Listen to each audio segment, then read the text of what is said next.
HCS 2026 के लिए ethics is going to be the most important subject. नया edition है, पहली बार हरियाणा सिविल सर्विसेज में आ रहा है। बच्चों के पास कोई ऑथेंटिक सोर्स नहीं है, चीजें कैसे कवर की जाएं, किस तरीके से की जाएं, अपने आप में एक चैलेंज है। आज के इस वीडियो में हम बात करेंगे कि HCS 2026 एथिक्स की केस स्टडी को कैसे सोल्व करें।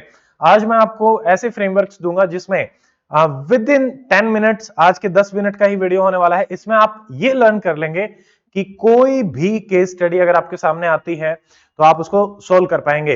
यहां पे ज्यादा पढ़ने की आवश्यकता नहीं है। एथिक्स से कुछ बच्चे डर रहे होते हैं, कुछ कंफर्टेबल होते हैं, बट मेजोरिटी जो स्टूडेंट है वो एथिक्स से डर रहे होते हैं। मैंने भी अपने यूपीएससी 5 मेंस में एथिक्स दिया और बहुत अच्छा एथिक्स में स्कोर रहा है। अब बात आती है कि क्या कारण थे उस स्कोर के पीछे। देखिए, I studied many books, but ultimately ethics ऐसा सब्जेक्ट है जिसको आप आराम से 10-12 पेजेस में ही रिवीजन के लिए तैयार कर सकते हैं, क्योंकि यहाँ पे रीजनिंग वाला पार्ट आपका स्ट्रॉन्ग होना चाहिए, आपकी मॉरल वैल्यूज होनी चाहिए, आपको थिंकर्स के बारे में पता होना चाहिए, और बाकी अगर आपके पास एक बढ़िया फ्रेमवर्क है और कुछ कीवर्ड्स हैं तो आप एक बहुत अच्छा एथिक्स का आंसर लिख सकते हैं। अल्टीमेटली लास्ट में जो है वो आपका पीवाईक्यू प्रैक्टिस जाती है। यूपीएससी में लगातार, क्योंकि 2013 में चेंज हुआ था, तो 2013-14 से ही एथिक्स आपका लगातार आ रहा है। तब से लेके अब तक के अगर आप एथिक्स के सारे पेपर सोल्व कर लेते हैं तो एक चीज आप इंश्योर कर सकते हो गारंटी के साथ कि वहीं से आपका पूरा का पूरा पेपर आएगा, क्योंकि हरियाणा सिविल सर्विसेज में एथिक्स इस बार पहली बार आ रहा है। डॉक्टर मंत्र अकेडमी पे हम आपके लिए सेपरेट डेडिकेटेड सीरीज लेके आ रहे हैं। यूपीएससी मेंस के पीवाईक्यू हम सोल्व करेंगे, एथिक्स के ही नहीं, सारे जीएस के। एथिक्स की केस स्टडी हमने ऑलरेडी स्टार्ट कर दी है सुबह पीवाईक्यू की क्लास में, पीआईबी की क्लास में, जिसमें हम करंट अफेयर के साथ डेली एक केस स्टडी कर रहे हैं। उसको आप लाइव भी अटेंड कर सकते हैं। आज चलिए अब हम बात करते हैं कि एथिक्स की केस स्टडी कैसे सोल्व करें।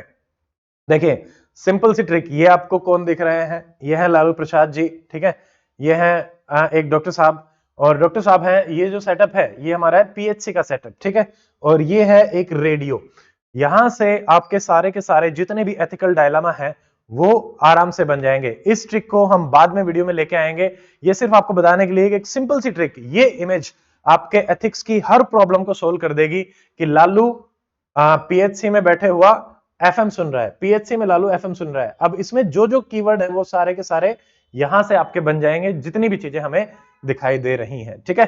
अब हम स्टार्ट करते हैं कि एथिक्स की केस स्टडी को आपको अप्रोच कैसे करना है। देखिए, कभी भी आपके सामने कोई भी डायलामा आएगा, आपको डिटेल में सारी चीजें बताई जाएंगी। यहां पे मैं एक एग्जांपल से लेके चलता हूं। जैसे मान लीजिए आप एक पब्लिक इंफॉर्मेशन ऑफिसर हैं, आपके पास एक आरटीआई आई, और वो आरटीआई सेकंड टाइम आई है। पहली बार जब वो आरटीआई आई थी, आपने जो इन्फॉर्मेशन दी वो गलत इन्फॉर्मेशन गई। उस इन्फॉर्मेशन में आपके ही ऑफिस के 2-4 लोगों का नाम और था, और वो भी गलत गलत तरीके से इन्वॉल्व मिल रहे थे। बट आपने जो इंफॉर्मेशन ढंग से नहीं प्रोवाइड कराई, उसके पीछे आपकी एक जेन्युइन मिस्टेक थी, वो आपने डेलिबरेटली नहीं किया था।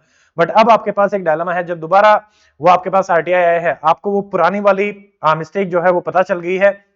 अब आपके पास क्या क्या ऑप्शन है जिनको आप एक्सरसाइज कर सकते हो कि कैसे बेस्ट से बेस्ट डिसीजन जो है वो लिया जा सके जो सबके हित में हो। तो अब सबसे पहली जो अप्रोच रहती है, ये यूपीएससी 2013 की केस स्टडी है। पहला question, RTI ethical dilemma.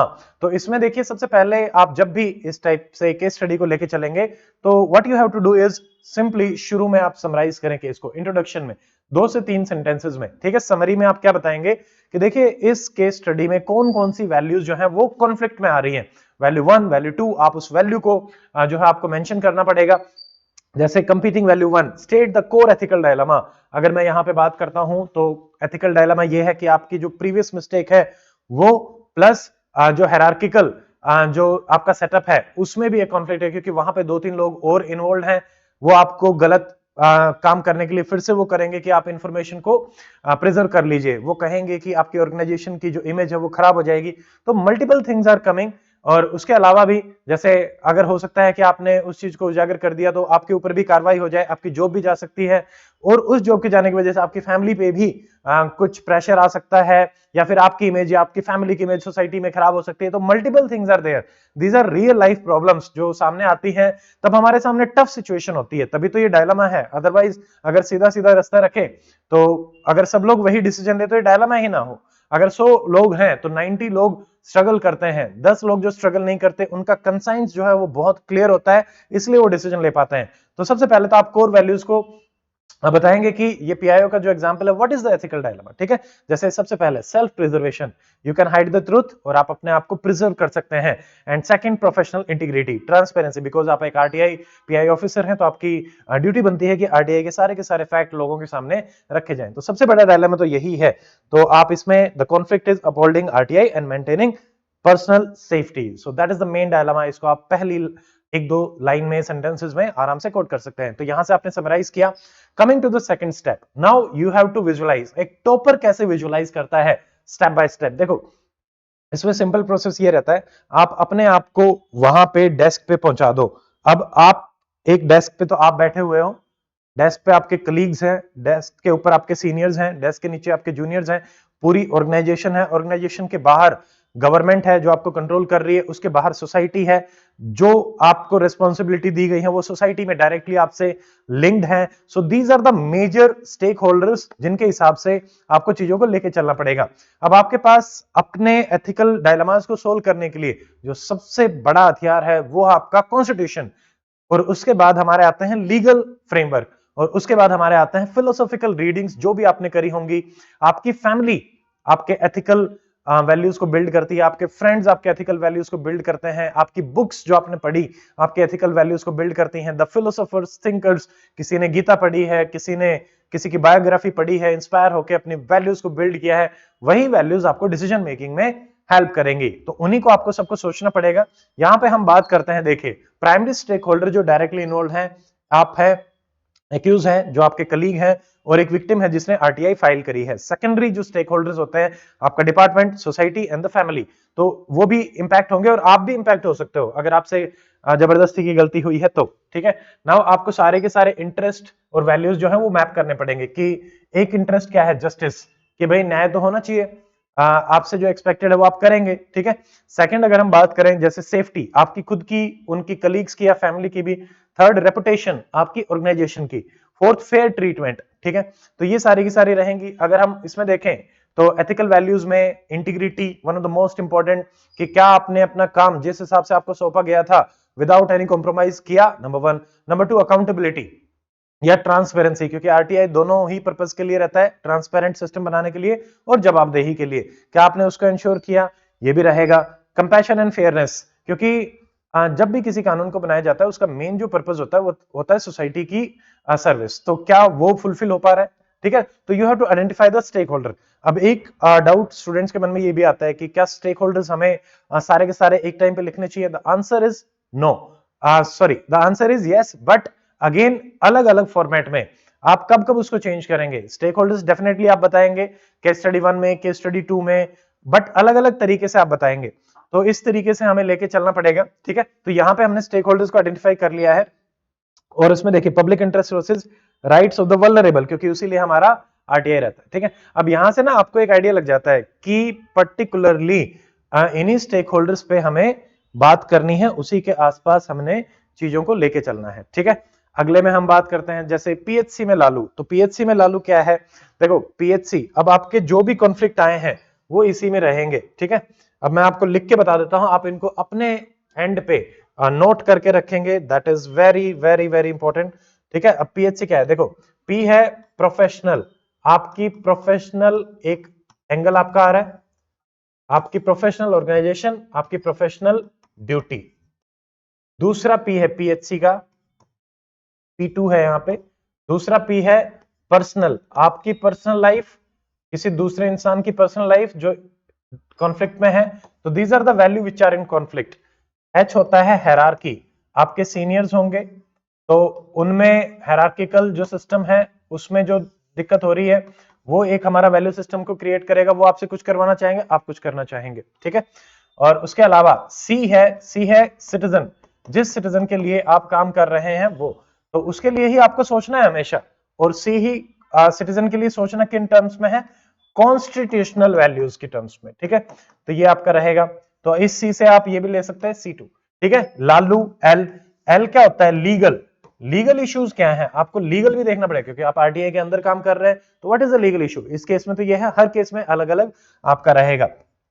F M, F M क्या है, एफ है फाइनेंशियल, क्या कोई फाइनेंशियल लॉसेस या चीज इसमें इन्वॉल्व हो रही है, ये जरूरी नहीं है सारी की सारी चीजें एक ही केस स्टडी में मिले, अलग अलग में बट मिलेंगी यही। और एम है मोरल, क्या कोई मोरल डायलेमा है, तो एम के साथ आपका ई भी आएगा कि E for ethical dilemma, moral आपका इंडिविजुअल डायलेमा हो सकता है आपके लिए, और जो एथिकल डायलेमा होता है वो होता है सोसाइटल, तो आप किसी चीज को राइट एंड रॉन्ग समझेंगे, सोसाइटी किसी को, तो इन्हीं वैल्यूज से आपको डिराइव करना है कि क्या क्या चीज कॉन्फ्लिक्ट में आपकी आ रही है और उसी से आप इसको लेके चलेंगे, ठीक है। तो यही आपका फ्रेमवर्क है, इसको और केस स्टडीज के साथ हम डेली बेसिस पे डिस्कस करेंगे, तो आपके दिमाग में ये चीजें जो है वो जाती जाएंगे, ठीक है। अब देखिए उसके बाद आपने ये आइडेंटिफाई कर लिया, now what are the options do you have, mostly there are 3 options which you have, that is simple है, exit, voice and loyalty. Exit is आप भाग जाओ वहां से, आपके बस का ही नहीं है या आप डील नहीं कर सकते, ठीक है, तो यू कैन एग्जिट। एग्जिट एक वीक माइंडसेट को दिखाता है, but on the other hand अगर आपका कॉन्फ्लिक्ट ऑफ इंटरेस्ट है तो वहां पे एक स्ट्रॉन्ग माइंडसेट को भी दिखाता है कि आपने उसको लिया और वो केस किसी और को दिया, नाउ यू आर रेडी कि कोई भी कॉन्सिक्वेंसेस हो, I am ready to face, ठीक है। सेकंड है वॉइस। वॉइस क्या होता है कि अगर कोई गलत चीज हो रही है तो you have to raise the voice to protect your integrity, organisational integrity and citizens के राइट्स को, ठीक है। एक होता है लॉयलिटी। लॉयलिटी क्या है, आप उनके साथ कोल्यूड कर ले बट ये अनएथिकल होगा, करप्शन के कंटेक्स्ट में रहेगा, और ये तो बिल्कुल भी नहीं, ठीक है। हाँ, इन ऑप्शंस को जरूर आपको वे करना होता है। कई सारे लोग लॉयल भी रहेंगे, लॉयल मतलब वो अनएथिकल काम भी करेंगे, कई बहुत मिनिमल वॉइस रेज करते हैं, कई लोग एग्जिट भी कर जाते हैं। Now what is the right option for you, वो आपको डिसाइड करना है।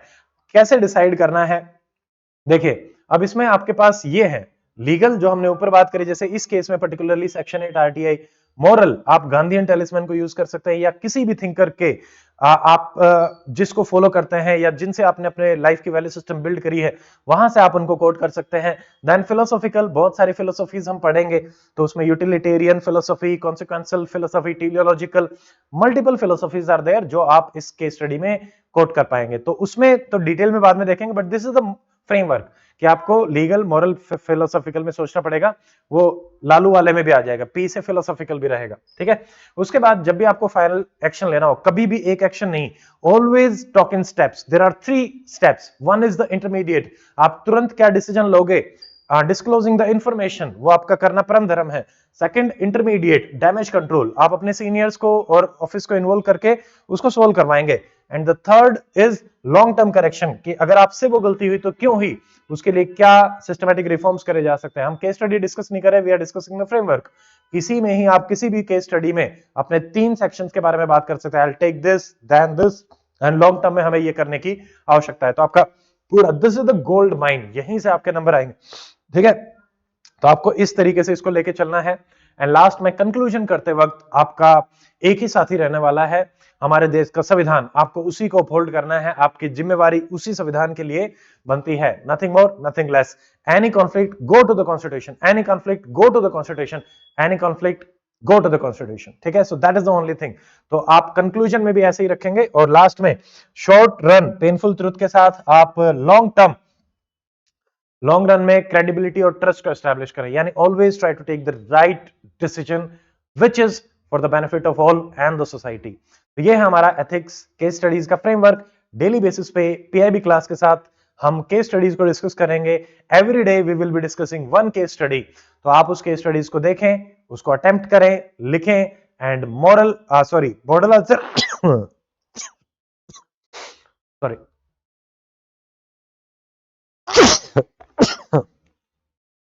अगेन सॉरी, मॉडल आंसर जो होंगे, हमने आपके लिए यूपीएससी के सारे के स्टडीज के मॉडल आंसर रेडी करे हैं, वो सारे स्टूडेंट्स के लिए फ्री अवेलेबल रहेंगे। उसके लिए आप डाउनलोड करें डॉक्यूमेंट अकेडमी एप्लीकेशन, वहां पे आपको ई बुक सेक्शन में जाना है, वहां पर आपको एथिक्स की पीवाईक्यू की केस स्टडी की जो बुक है वो फ्री मिलेगी एथिक्स की, आप उसको यूज कर सकते हैं अपनी स्टडीज के लिए। थैंक यू, मिलते हैं अगले वीडियो में। जय हिंद।